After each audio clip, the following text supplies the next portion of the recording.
So మీ scooty ఉన్న bike ఉన్నా మీ age అయితే ఒక 25 బిలో ఉంటే దాంట్లో 800 ml అని రాసి ఉంటుంది బుక్లెట్లో చూడండి లేదా గూగుల్ని అడగండి. అలాంటప్పుడు మీరు 800 ml ఎగ్జాక్ట్గా వేయొద్దు, 750 వేయాలి. అదే మీ ఏజ్ 30 ఎబో అనుకోండి, అప్పుడు 800 ml అయితే మీరు ఎగ్జాక్ట్గా 800 ml వేయొచ్చు. ఎందుకు అని అంటే సో ఎలాగో మన హార్ట్ బ్లడ్ ఏం చేస్తుందంటే ఏజ్ తక్కువ ఉన్నప్పుడు ఆటోమేటిక్గా రేజ్ అనేది వెళ్ళిపోతుంది. సో దాంట్లో సఫకేషన్ అయిపోతుంది.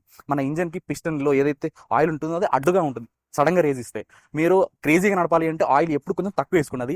బైక్ అయినా కార్ అయినా సడన్ రేజ్ ఇవ్వాలి అంటే మీకు పికప్ రావాలంటే ఇంజిన్ అన్వాంటెడ్ ప్రెషర్ పడొద్దు అంటే ఆయిల్ కొంచెం తక్కువ వేయాలి. ఎంత తక్కువ వేయాలి? ఒక 10% to 15% మీరు తక్కువ వేయచ్చు.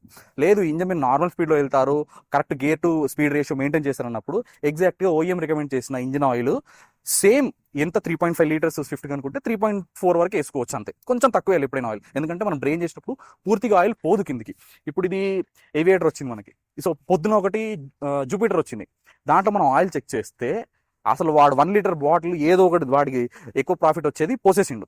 ఎంత వేయాలి దాంట్లో అంటే మినిమం 800 ml అయితే గ్యారంటీ వేయాలి. వాడు వేసింది నాకు తెలిసి అయితే 950 ml ఏమో ఉంది. ఎందుకంటే మనము డిప్స్టిక్ ఓపెన్ చేసినప్పుడు దాంట్లో మనకు కనిపిస్తుంది గేజ్ ఎంత ఉంది. అది గేజ్ కాదు, గేజ్ మొత్తాన్ని పైకి వచ్చేసింది. అలాంటప్పుడు వాడికి స్పార్క్ ప్లగ్ చేంజ్ చేసుకోని చెప్పాము, తర్వాత ఆయిల్ చేంజ్ చేసుకుని ఎగ్జాక్ట్ 800 ml వేసుకుని రమ్మని చెప్పాము. సో మీ దగ్గర ఏ వెహికల్ ఉన్నా నేను చెప్పినవి మీకు అర్థమైతే కింద కామెంట్ చేయండి. మిగతా వాళ్ళకి నా మాటలు కొంత చమత్కారంగా ఉంటాయి కాబట్టి అర్థం కాకపోవచ్చు. Thank you. Follow Akash traders.